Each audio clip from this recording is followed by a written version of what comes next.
Bismillahirrahmanirrahim. Assalamualaikum warahmatullahi wabarakatuh. Ketemu lagi dengan saya Siti Maksuma. Untuk kali ini kita akan belajar manajemen keuangan ya. Tapi sebelum itu jangan lupa klik like, subscribe, share, komen, dan juga tekan tombol lonceng. Oke deh. Untuk kali ini kita akan belajar rasio-rasio keuangan ya. Tapi sebelum itu di pertemuan kelima kita sudah mempelajari tentang likuiditas dan solvabilitas. Jadi saya ulas sedikit saja untuk likuiditas dan solvabilitas ya. Kalau rasio-rasio likuiditas kan kemarin likuiditas kemampuan perusahaan untuk membayar hutangnya dalam jangka waktu dekat gitu. Jadi cut off-nya 1 tahun gitu ya. Oke, rasio-rasio likuiditas itu kemarin ada apa? Current ratio, quick ratio, cash ratio, cash turnover gitu ya. Oke, untuk rasio-rasio solvabilitasnya, kalau itu kemampuan perusahaan untuk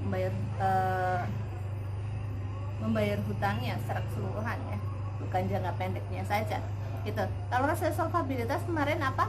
Ada DER ya, yang terkenal itu DER, debt to equity ratio ya, ada debt to asset ratio, dan juga ada long term debt to equity ratio. Tapi biasanya yang digunakan adalah DER ya, debt to equity ratio. Jadi bagaimana hutang bisa di cover oleh ekuitasnya gitu, seberapa besar, apakah lebih besar hutangnya atau lebih besar ekuitasnya. Kalau lebih dari 100% pasti lebih besar hutangnya gitu ya daripada modalnya gitu. Oke, itu adalah rasio-rasio likuiditas dan solvabilitas. Kita itu bisa diterapkan di perbankan gitu ya. Untuk selanjutnya adalah rasio aktivitas. Rasio aktivitas ini biasanya digunakan di perusahaan-perusahaan manufaktur gitu ya. Ya, perusahaan dagang juga bisa.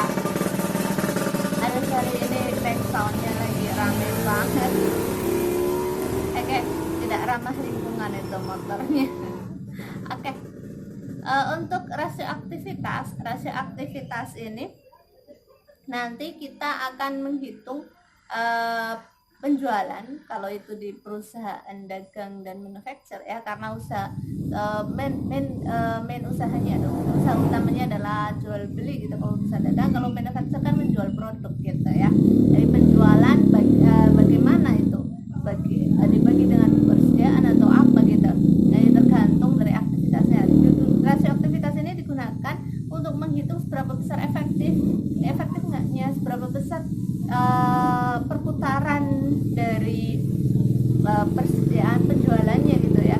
Kalau semakin cepat perputarannya gitu ya, perputaran persediaannya semakin cepat, itu kan berarti banyak terjadi penjualan gitu. Jadi itu menunjukkan hal yang bagus gitu. Oke, rasio aktivitas menurut Pak Kasmir adalah rasio yang digunakan untuk mengukur efektivitas perusahaan dalam menggunakan aktiva yang dimilikinya. Oke, itu menurut Pak Kasmir ya. Jadi di sini aktiva yang dimilikinya kan berarti di sini yang digunakan untuk mendapatkan laba pastinya, tujuan utama dari perusahaan gitu ya. Oke, yang pertama adalah receive turnover, atau perputaran piutang. Perputaran piutang merupakan rasio yang menunjukkan kualitas piutang perusahaan dan kesuksesan perusahaan dalam mengumpulkan piutang.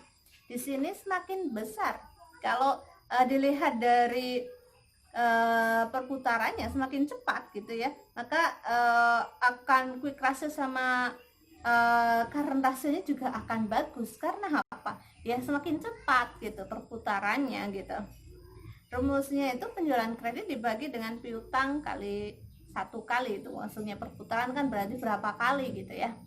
Penjualan kredit dibagi dengan piutang, karena penjualan kredit menimbulkan piutang dagang gitu ya. Jadi penjualan kredit bagi piutang. Oke, kalau yang penjualan kredit bagi piutang untuk receivable turnover ini belum bisa digunakan di perbankan ya, karena di perbankan nggak ada penjualan kredit. Ya ada kredit. Nah, kalau penjualan secara keseluruhan itu kan bisa diproksi dengan pendapatan ya. Oke. Nanti kalau semakin cepat berarti kan perputarannya semakin bagus gitu. Piutangnya cepat tertagih juga gitu. Jadi nanti kalau piutangnya cepat berarti kan ini penjualannya tinggi, nanti labanya juga akan tinggi gitu. Oke, selanjutnya kalau inventory turnover adalah rasio antara penjualan dengan persediaan.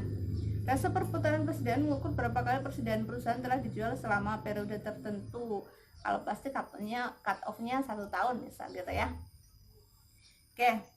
Angka ini mengukur efisiensi pengelolaan persediaan dalam perusahaan. Jadi bagaimana sih pengelolaan persediaannya gitu.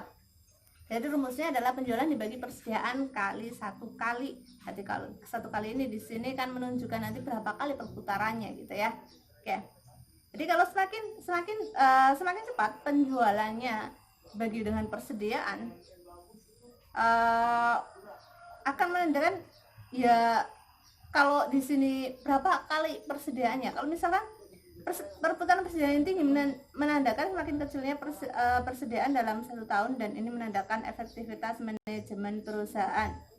Jadi kalau semakin banyak berarti kan persediaannya nggak terlalu banyak. Kalau persediaan terlalu banyak kan nanti makan tempat itu gudang, biayanya yang dikeluarkan juga tambah besar gitu kalau persediaannya numpuk itu ya, dari perawatan gudang, perawatan persediaan itu sendiri. Jadi kalau terlalu besar persediaannya, banyak barang yang ngendong itu diem gitu ya, nggak bagus. Jadi semakin besar, semakin cepat inventory turnover-nya, itu menunjukkan persediaan yang efektif, karena ya nggak bisa just in time sih, cuman mendekati lah gitu. Jadi ketika dibutuhkan ada, dan tidak menyetok persediaan yang terlalu banyak gitu, karena tadi makan banyak biaya, nanti biayanya lagi asumsinya lagi nanti akan mengurangi dari penghasilannya, jadi labanya akan turun kalau terlalu banyak biaya yang dikeluarkan.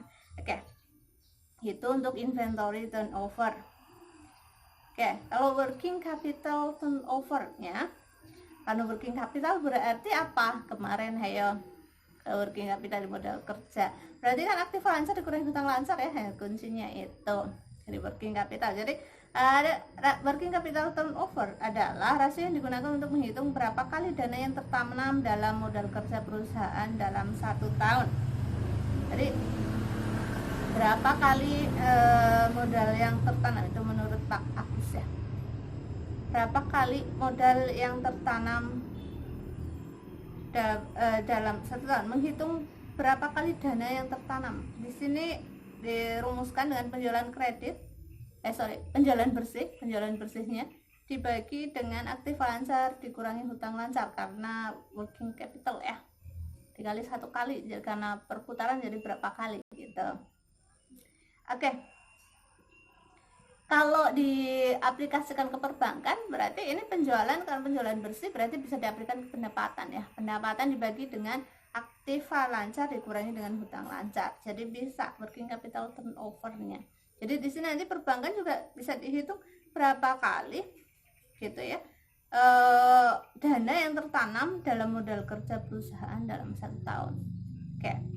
Jadi kalau semakin besar berarti menunjukkan ini penjualan bersih dibagi ininya, pendapatan bersihnya dibagi dengan working capitalnya yang tadi itu menunjukkan ini banyak gitu loh pendapatannya gitu, jadi semakin bagus gitu ya. Itu yang selanjutnya, yang keempat adalah untuk rasio aktivitas fixed asset turnover. Kalau fixed berarti tetap ya, dari aset tetapnya. Oke, pengertiannya adalah menurut Pak Kasmir, rasio yang digunakan untuk mengukur berapa kali dana yang ditanamkan dalam aktiva tetap berputar dalam 1 periode. Kalau fixed asset berarti kan kata kuncinya di aktiva tetap. Kalau tadi kan working capital ya. Jadi di sini baginya adalah aktiva tetap bersih. Jadi rumusnya penjualan dibagi dengan aktiva tetap bersih kali 1 kali.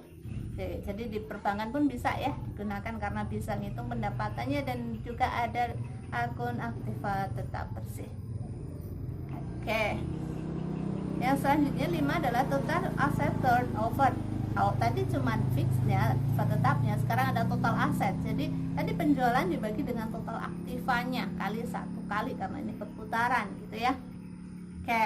Jadi nanti di sini akan melihat tingkat perputaran ditentukan oleh perputaran elemen aktiva itu sendiri, karena itu semua aktiva ya. Oke, itu adalah rasio-rasio untuk aktivitas. Sekarang masuk ke profitabilitas ya. uh, kalau profitabilitas dari kata-kata profit ya, laba gitu ya, berarti kan kalau menurut saya ya, rasa profitabilitas kemampuan perusahaan untuk mendapatkan laba gitu, mampu labaan, ada yang bilang seperti itu gitu. Oke, di sini menurut Pak Agus Sartono, profitabilitas adalah rasio menunjukkan kemampuan perusahaan dalam memperoleh laba baik dalam penjualan aset maupun modal sendiri gitu. Berbeda karena yang memang profitabilitas begitu, profit ya. Oke, jadi rasio-rasio yang digunakan biasanya apa saja? Oh, ada ya, ada profit margin on sales. Kalau on sales berarti terhadap penjualan. Kalau di perbankan berarti nanti terhadap pendapatan gitu ya. Oke, jadi rumusnya di sini laba setelah pajak dibagi dengan penjualan, karena profit margin on sales atau margin laba atas penjualan merupakan salah satu rasio yang digunakan untuk mengukur laba atas penjualan. Oke, rasio ini menunjukkan kemampuan perusahaan untuk menghasilkan laba pada tingkat penjualan tertentu.